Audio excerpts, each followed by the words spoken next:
let's have the news from Michael Burke. Michael.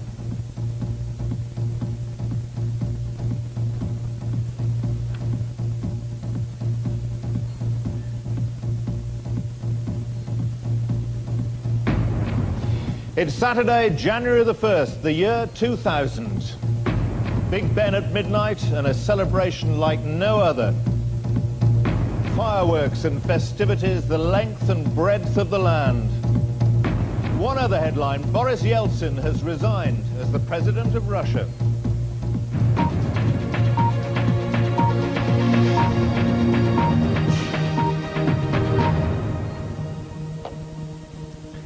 Good morning. Across the United Kingdom, people have been celebrating the start of the new millennium.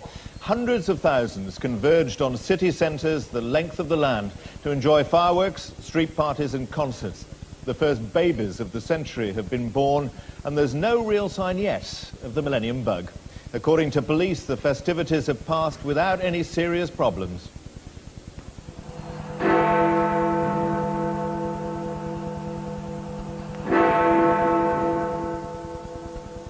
Big Ben sounding the hour and 1,000 years. The cue for London's biggest light show. 29,000 tons of fireworks hurled into the sky. £1 million happily up in smoke.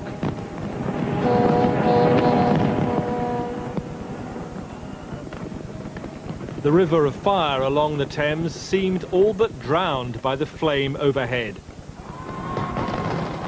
Across the nation, winter darkness was briefly defeated. In Edinburgh, Scotland clung to her claim there's nowhere else to be at Hogmanay, whatever the year. In Cardiff, thousands filled the Millennium Stadium. And in Belfast, the Loch was the great reflecting pool. Here, the year 2000 really does seem to offer a chance to throw off divisive history. But the most spectacular party is under the world's largest dome at Greenwich, home to time.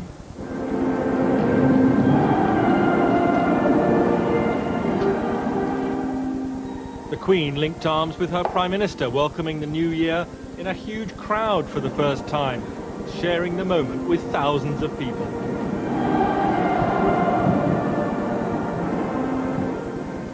A few minutes earlier, the religious and spiritual significance of this midnight was stressed by the Archbishop of Canterbury, leading the great throng in the simplest of prayers. Our Father, who art in heaven, hallowed be thy name. Thy kingdom come, thy will be done on earth as it is in heaven. But many parties tonight are powerful because they're small, simple and traditional. Shetland banished the long hours of winter darkness and celebrated its future. Nothing so gentle at Cardiff's Millennium Stadium, the Manic Street Preachers.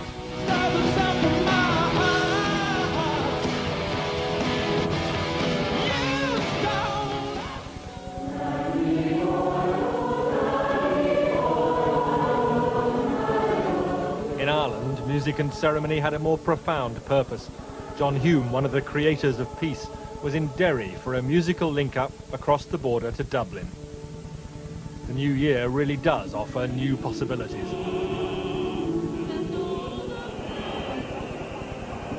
And the chain of beacons across Britain are a linking gesture too.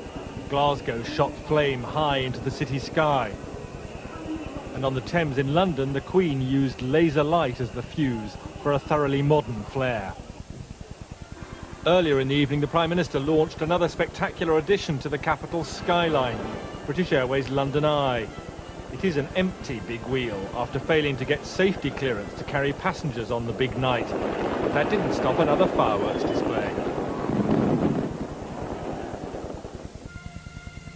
But the eyes of much of the world are on the dome in Greenwich tonight.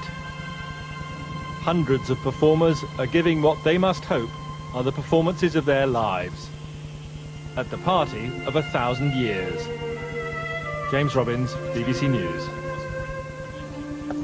Around the world, billions of people have been joining in the biggest party in history.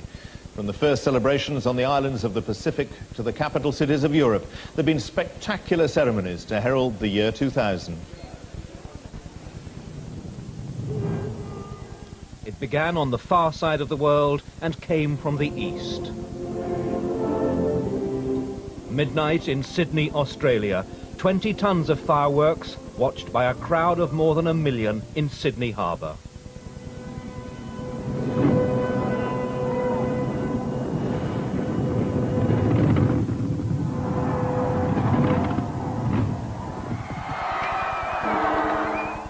And then, through the predominantly non-Christian nations of Asia, the first moments of the Millennium year were celebrated, until a little more than 3 hours ago, midnight came to the place where it all began 2,000 years ago, to Bethlehem. In Manger Square, the birthplace of Christianity, 2,000 doves of peace were released. In Egypt, thousands congregated at the pyramids, monuments constructed more than 2,000 years before the birth of Christ. In South Africa, Nelson Mandela visited the cell on Robben Island, where he was held for much of the 27 years he spent in the prisons of the apartheid regime.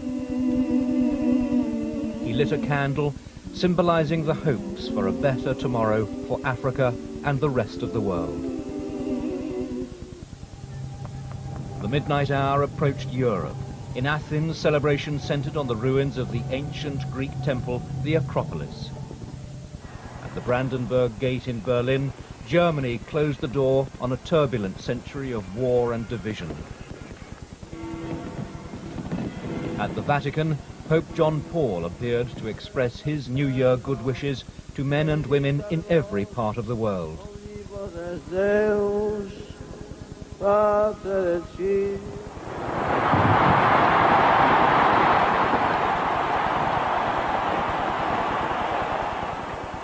And in Paris, a spectacular display at the Eiffel Tower. 20,000 lights and several tons of fireworks were used as France joined the rest of Europe as it stepped across the threshold into the year 2000. Nicholas Witchell, BBC News. Other news at the turn of the millennium, President Clinton and Tony Blair have both praised Boris Yeltsin for helping to steer Russia away from communism. Mr. Yeltsin resigned as president this morning, telling the Russian people that he'd done all he can. He named the Prime Minister, Vladimir Putin, as acting president until elections next March. After years of fevered speculation about what would come after Boris Yeltsin, it all ended like this. Thank you very much, Vladimir Putin said, casually accepting the leadership of the world's largest country. The transfer of the secure briefcase containing the nuclear button and control of Russia's strategic arsenal came next. Boris Yeltsin is master of the dramatic surprise. He used his traditional New Year address to drop his greatest and last bombshell. And in the poignant final moments of the reign of Tsar Boris, perhaps this is his greatest gift to Russia, that the long-awaited transition, when it finally came, was low-key, informal, and smoother than anyone he had dared imagine. Tonight, Vladimir Putin made his first presidential address at midnight, a new face for the new millennium. There will be no power vacuum, he said. There was a warning, too. Anyone who tries to act outside the constitution, he said, will be crushed. Boris Yeltsin leaves the stage much as he entered it, with a dramatic gesture that leaves his political opponents in bewildered disarray. Tonight, he becomes the first leader of this ancient nation to walk voluntarily out of office and into retirement. Alan Little, BBC News, Moscow. Most of the hostages freed from the hijacked Indian Airlines plane have arrived back in Delhi. The crisis ended after India released 3 Kashmiri militants. The Indian government's been criticised for agreeing to the deal. Amid the wreckage of the Afghan conflict, the agony of Flight 814 reached its end today at the airport of Kandahar. The plane has sat here for a week.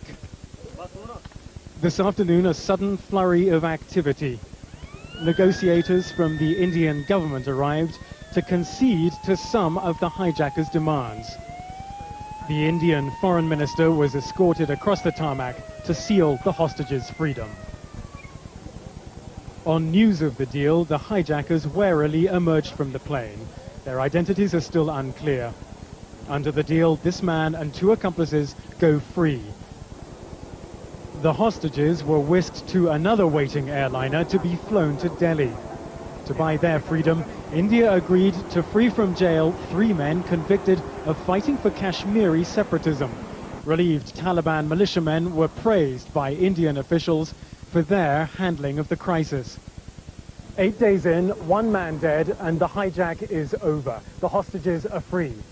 But the damage to the always fraught relationship between India and Pakistan is still to be calculated. From India have come hints that Muslim Pakistan sympathized with this act of terror. The hijacking will only worsen the tension on the Indian subcontinent. Adam Brooks, BBC News, Kandahar. Well, back now for an update on how the Great Millennium Party is going. First, our correspondent George Eakin is in Trafalgar Square. George, lots of fun, but is there any trouble?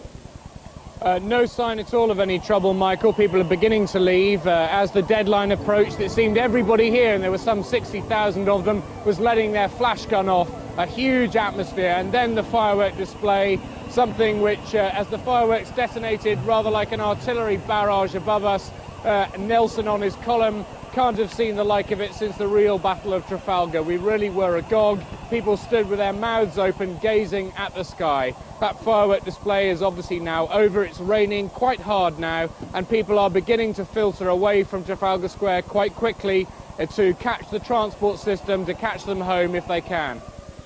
George Eakin, thanks very much indeed. Well, how's Hogmanay going? Kirsty Walk is still in Edinburgh. Kirsty. And Michael Burke, you should know what Scottish Hogmanay is like, because you were the BBC's energy correspondent. Edinburgh is still going absolutely crazy. But it's worth remembering that actually in villages and towns all over Scotland there are street parties, which are simply mini versions of this. But people are clearly used to an Edinburgh Hogmanay party, but have decided to make this Millennium Party a night to remember. I mean, I imagine these crowds will still be here for the next 2 or 3 hours, because they're in a party mood and there's still a long way to go. There's still ceilidh bands playing, there's still revellers in the street. And there's still a lot of very strange hats out there. So maybe another Hogmanay, you'll be in Scotland again, Michael. Kirsty, thanks very much indeed. More stamina up there, I think. Well, that's the end of my stint. Can I wish you personally a very happy new millennium? I'll leave you in the just as capable but rather more delicate hands of Sian Williams. Sian. Oh, I'm charmed. Thank you very much. I'm not sure whether he's disappointed or relieved to go. What do you think, Gabby? Probably relieved. You can have a glass of champagne now. Yeah, and welcome. Thank you very much. How, nice to how long here. are you going to be with us for? Oh, ages. Ages and ages. Overnight, basically. Lovely. So lots more midnights, some sunrises. Brilliant.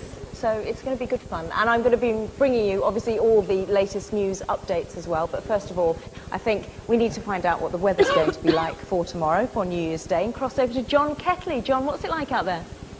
Thanks, Sean. Well, I think most people have been very lucky around midnight. Actually, the band of rain that was around on New Year's Eve across the north in particular actually swept away during the course of the day. So things have changed as we've gone through the past few hours. We saw that band of rain narrowing as it's coming to the south.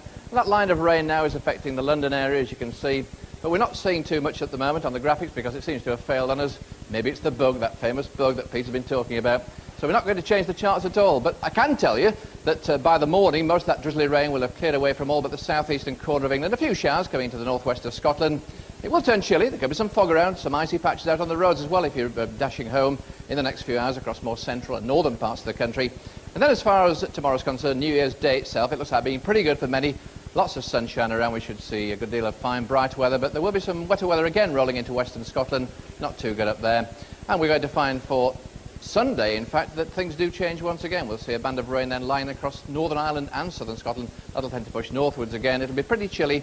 The big problem about England and Wales, perhaps on New Year's Day and the following days, that we're going to see some mist and fog around, particularly on Sunday.